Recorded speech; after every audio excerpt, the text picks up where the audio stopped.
Well, hello everyone. I have what I hope will be an interesting video for you today. So this is supposedly where we live, on a blue marble shooting through space at ludicrous speed. And supposedly every landmass has been mapped out and fully disclosed to the public. Since it is a ball, Antarctica is this continent at the bottom of the world. There's nothing beyond it, and this is our reality. This is an interesting product, and there are many different issues with this. I haven't been on Google Earth in a while. One thing you can do with this is see that there's actually more than 360 degrees to the sphere at certain zoom levels. I'll let you tinker with that. Another thing that's readily apparent is all these seams and graphical weirdness. But I really just want to make the comment that we are told that over 7/10 of the Earth's surface is water. And that may be true, or maybe it's not. How could you or I really know one way or another? Now, those of us who have dug into things and studied the scriptures and changed our worldview, pun intended, I guess, do hold to a flat realm and not a heliocentric religious model. Something more along the lines of Gleason's 1892, although this is a map that is 100 years old at this point. And so we do know more now about the coastline of the land under the Antarctic ice than Gleason knew during his time. But my point that I'm trying to make here is there's a lot of blank spaces, a lot of blue on this map. And really, if you think about it, who did the exploration? Well, in the modern era, it's always been the establishment, governments that have been patronizing exploration and discovery. Um, you know, from Columbus to Magellan to Cook to Admiral Byrd, governments, royal families have been sponsoring all this stuff. And some of these men, Cook, I believe, died during his third voyage. He never saw his final set of journals published at all. Um, these journals and charts were turned over to various scientific and exploratory institutions who carefully pored over them and then compiled and then published them for public consumption later on, sometimes posthumously after the death of the explorers themselves. And so really there's no telling what's been left out of some of this stuff and restricted to us. Because understand that asymmetry of knowledge means asymmetry of power. Those who rule over us, the oligarchy, what incentive do they have to fully disclose all the knowledge that they hold? Why would they do that? They're not running things for the sake of the people and for the sake of everyone's best interests. There's a lot of blank spots on the map where things could be hidden. And actually, we know with fair certainty that things are being hidden. And slowly, little by little, there's disclosure and things leak out, and there's whistleblowers and eyewitnesses of strange things who give us little snippets and tales here and there. But there was a very different view the further back you go. And one thing I'll point out about this map, which is interesting, this is not depicting a black hole in the center necessarily. So this is not a hollow Earth map, where that's the entrance. This was a functional time zone calculator, Gleason's map. And so there were actually two hands that were affixed there in the center at one point in time. That's why it's a black circle like that. But the further back in time we go, there's some surprising things that we find. So this is a 1587 AE map. And what do we see on here? Well, the further south you go, because we're getting out of that inner circle, where the civilized, so to speak, uh, first world nations are. So out here is, the outer spaces, so to speak, terra incognita. Um, so yes, these land masses do get a little more dubious and so forth, but they clearly realized that there was land under the Antarctic ice. And just how much of this is actually accurate, it's hard to say because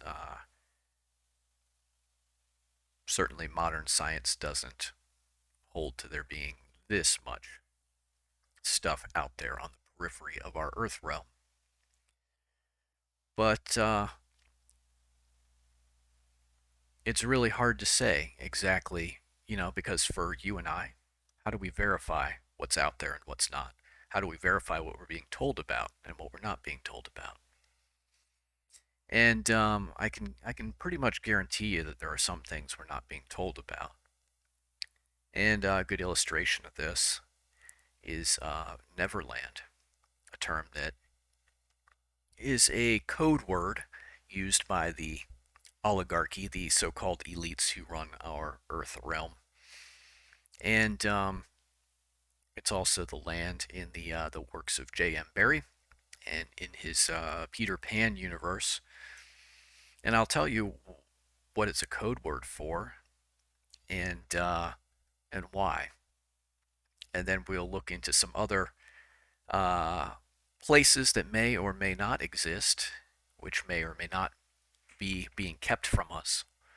Um, but when we're talking about Neverland, we're specifically talking about little or Xanadu would be another code word.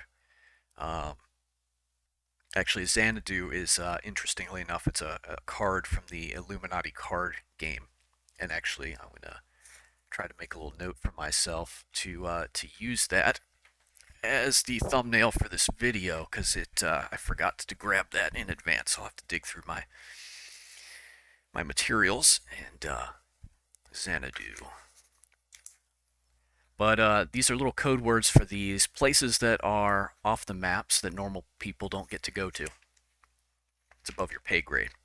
But there's little references to them in literature and in media, and the works of J.M. Barrie are especially popular and beloved and pushed on children as child stories, kids' stories, when really they're not. Let's talk about why Neverland is a code word. So there are many different versions and works by J.M. Barrie.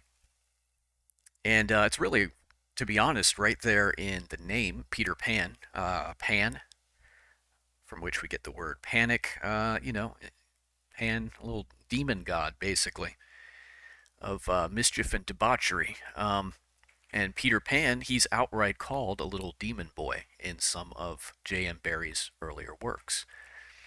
I want you to think about Peter Pan a little bit in the Disney movie. What is the first thing? One of the first things we see? Well, he's trying to catch this shadow that keeps getting away from him. Why? Well, the shadow is representative of the soul, and Peter Pan's a demon. He doesn't have a soul. So he's trying to catch this shadow, this soul that doesn't belong to him, and the shadow wants no part of that and is trying to escape. And so Peter Pan is trying to capture that shadow by force and force it to be his property.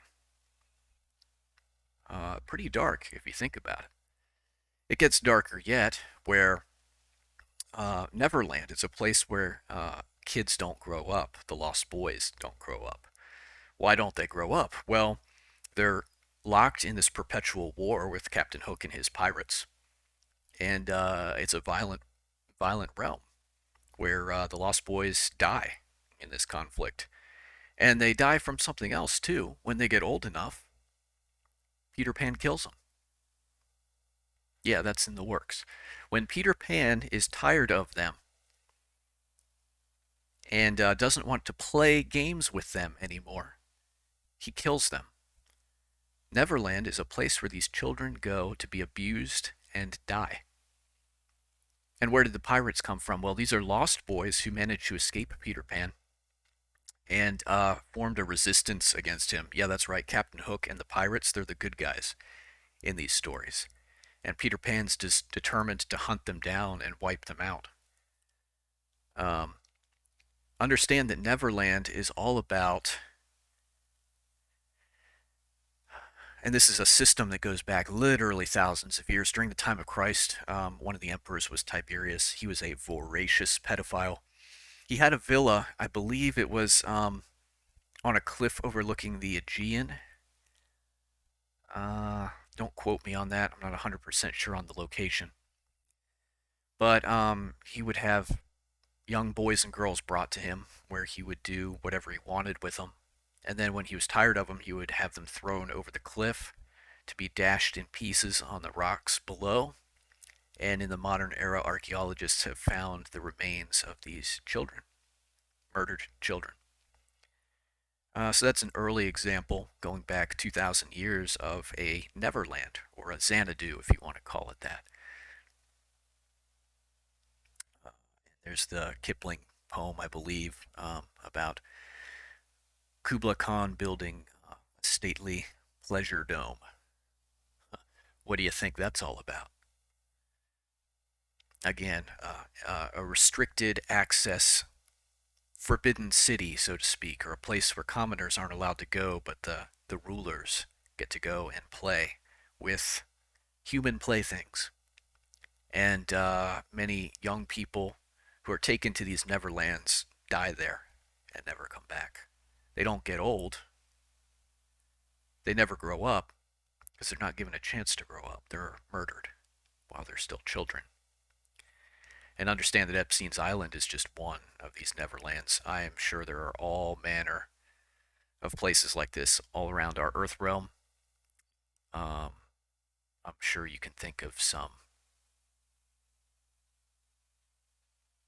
interesting stories that have popped up in decades past that sort of fit this pattern. But it does make me wonder why Peter Pan is so beloved, because look at just all the different franchises and spin offs and versions and plays and movies and stories and books and songs, actually, now that I think about it. Yeah, there's songs. A lot of songs. Um, this is pretty disturbing stuff. Here's an article about some of the different works inspired by this. The establishment, Hollywood, loves Peter Pan and Neverland. Well, there's a reason for that. Hidden in plain sight. So these would be examples of places that, probably aren't on the map, or if they are, you would never know that, no one's ever going to tell you that they're actually populated, and you wouldn't be allowed to go there even if you knew. And understand with technologies like GPS, or the establishment's claim that there are spots on Earth where compasses don't work and things like that, it's really easy to just sort of route people around these places where they don't want people to go. And obviously, there aren't that many. Um,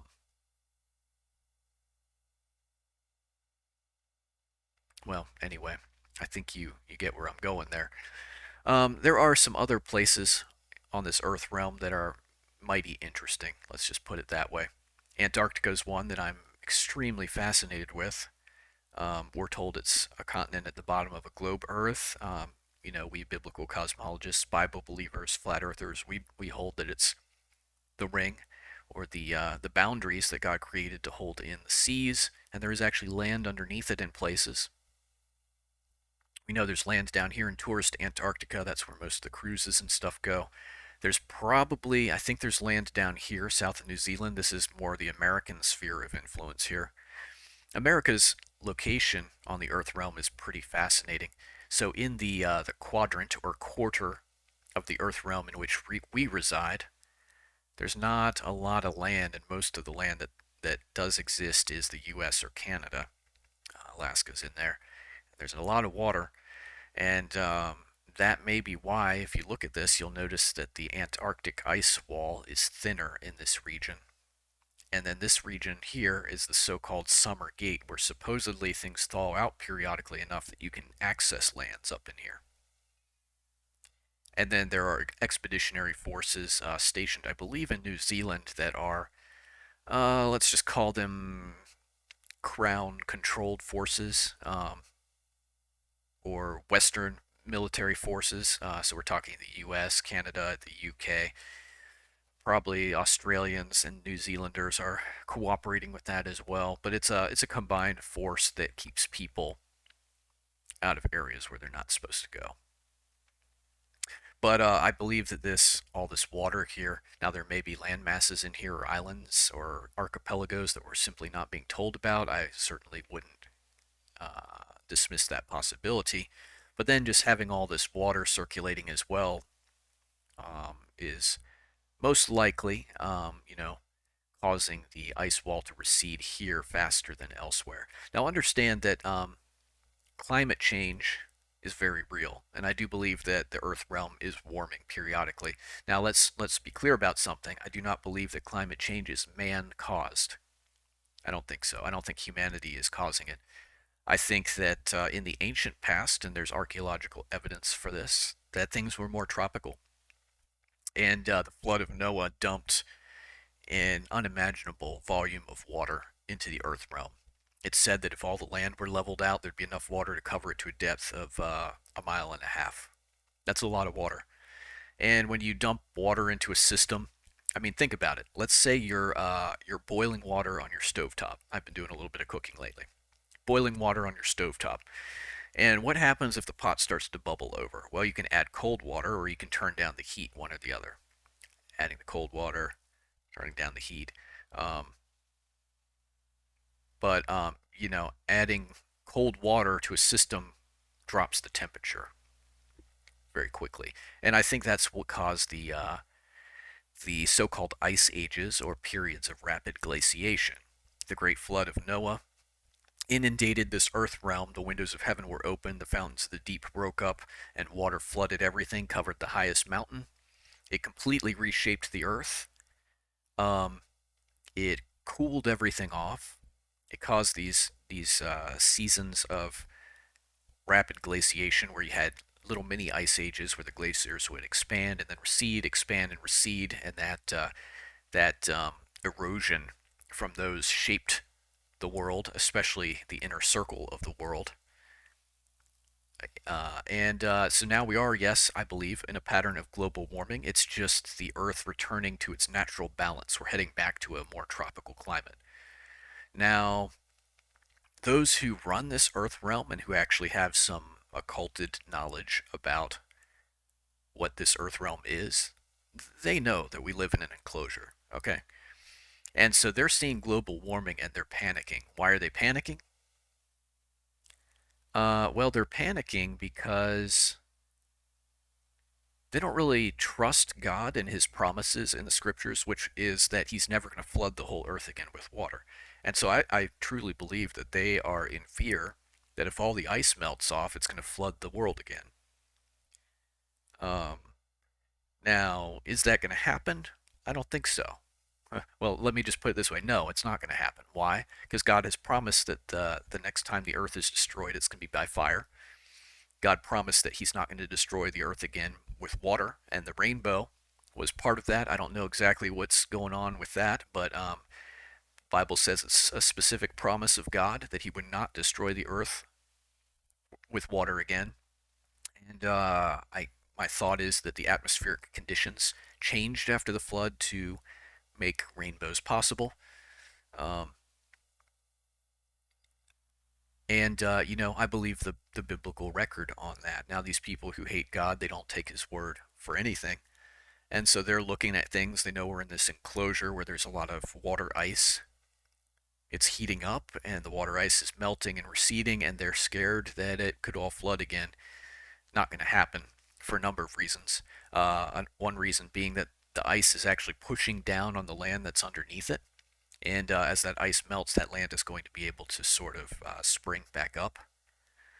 um, and there will be more land. So, I'm not concerned. And even if I thought the Earth was going to be completely flooded by global warming, it's not going to happen. You know, the alarmism surrounding this stuff is really more political and it's used to manipulate people through fear. All right. Anyway, I got on some rabbit trails there, but I do find our Earth realm to be a fascinating subject. Um, let's see here. So, some things we need to talk about. Let's talk about Hyperborea next. Hyperborea is this supposed northern paradise where there could be civilization. Um, it's generally depicted on maps like this as a roughly circular landmass divided by these four large rivers with a. It's a bit disputed what's in the middle. I've heard that there's just a hole and the waters of the earth flow into that and then are somehow recirculated to create currents through a mechanism that's currently unknown. And then some people will say, well, that's the entrance to the hollow earth. Um, and then I've also heard that, in the center is a black magnetic mountain, Mount Meru, and that this is what is driving compasses on the surface of the earth. All compasses point north. Um, so modern science says that compasses are attracted to a magnetic mass of molten metal circulating, deep under the earth, like within, I don't know, the mantle or something like that. Let me just say that that's ridiculous because look into it for yourself. Molten metal can't hold a charge. So the idea that you could have a mass of magnetic molten metal, it's a contradiction in terms. Ancients going back for a very long time have had a concept, though, of a magnetic mountain, like a black hematite mountain in the center of the earth realm. And the Bible talks about the sides of the north and a true Mount Zion. And this Mount Zion, understand, sometimes in the Bible it does refer to Jerusalem, but sometimes it does not. There's a city of God in the north, and God's throne is set above this true Mount Zion in the sides of the north. And so, is there a magnetic mountain in the center of the Earth realm? I think it's very possible. We're not really allowed to go up there and find out one way or another. But Admiral Byrd said something really interesting about the North. He said that once habitable land was discovered up there where you could actually live, that it started to get crowded up there. And in an interview, he said that, you know, starting to get crowded in the North Pole, but Antarctica, that's the frontier for young people. And he mentioned that in Antarctica as well, there's regions where there are lakes, freshwater lakes, and it stays warm enough that they never freeze. There's a lot we're not being told, folks, about this Earth realm on which we live. But, every once in a while there's some allusions or references to this island at the top of the world. One of my favorite movies as a kid is this old Disney movie, The Island at the Top of the World. What's it about? Well, it's about these adventurers that take this airship and they go north because they're trying to find this place, this graveyard of whales where whales go to die because it's going to be this treasure trove of ambergris and whalebone and all this stuff. Um, and they go up there and they find this island that is has all these active volcanoes and hot springs, and so it heats the island and it's thawed out. It's not icy. It's habitable, and there's a civilization of these Viking-like people living there. Great movie, fantastic. I love it. And I think this is actually a screen cap from the movie. It's been a long time since I've seen it. I really need to get this on DVD if I can find it anywhere. But what is this? Well, we know Disney was a Freemason, and almost certainly privy to some things that the rest of us commoners aren't. So was this a form of disclosure? And here we've got a map showing location of the island at about 85 degrees north, 67 degrees west. Okay, interesting, fascinating stuff. Going back to Hyperborea, though, it's on a lot of these ancient maps and very old maps. It is actually on Urbano Monti's 1587. Here it is. And again, same thing. Now we clearly see that the center of so in a lot of old maps, you'd have a white and red motif related to the north. Like sometimes you'd see this sort of bar showing, your latitude and longitude, but it would be striped white, red, white, red. That's a reference, I think, to something relating to the Earth's magnetic field or that magnetic mountain in the center. Um, while I'm interested in science topics, I'm not exactly a hard science person, so if you want more details on that stuff, you'll have to dig into it a little more for yourself. And I will say, Globe Busters, if you want more technical, nerdy, scientific explorations of flat Earth, those are the guys to go to, like Jaron of Jaronism, and some of those other guys have really got some good stuff. But I mean, their videos can be really long and a time investment, if you want to get into some of the more technical aspects or possibilities of our Earth realm. But this rose here kind of indicates, and actually, now that I look at it, is this white, red, red, white, like the white and red checkerboard again? Maybe. I can't really tell. It looks like there's some smudging there. But clearly this is some kind of compass, um, rose-looking thing, an indicator that yes, this is the center, true north to which compasses point. And then we do have the division of Hyperborea into these, four quadrants, and it's a roughly circular region. Does this exist? I don't know. I mean, maybe. I think it's very possible. I actually personally believe that it does, from the scriptural witness about the sides of the north and, this mountain being there, the mountain of God. And there is, in the biblical cosmology, there are people and there are books written about this that talk about this being the lost Garden of Eden. Because remember that there are these four fountainheads of these four rivers that came together. And so the line of thinking on that is that the Tigris and Euphrates that are in the Middle East um, were sort of named in remembrance, because that's Mesopotamia, the cradle of civilization. The thought there is that the Earth's face was reshaped, and Noah and his family landed in the mountains of Ararat, and then civilization eventually migrated down to Mesopotamia, Ur the Chaldees, and all the other Sumerian city-states and so forth, following the rivers, where the fertile land was going to be in fresh water. Um, so the thought is that those rivers, the Tigris and Euphrates, were maybe renamed after the actual four rivers, and that their location was here in the center of the Earth realm. I don't know about that one way or another. These are some things that just go back so far in history that it's hard to say anything conclusive about it one way or another, but definitely some interesting possibilities. Um, did I want to say anything else about Hyperborea? And of course, this is more what the scientific world tells us is up there. But all of this is fabricated, um, which is blatantly obvious when you zoom in and see, Google copyright whatever on the blue. And you can bet it's not this blue color either. Um, what is interesting, I believe this is Baffin Island here. Maybe it's not. There's an awful lot of little islands up in here.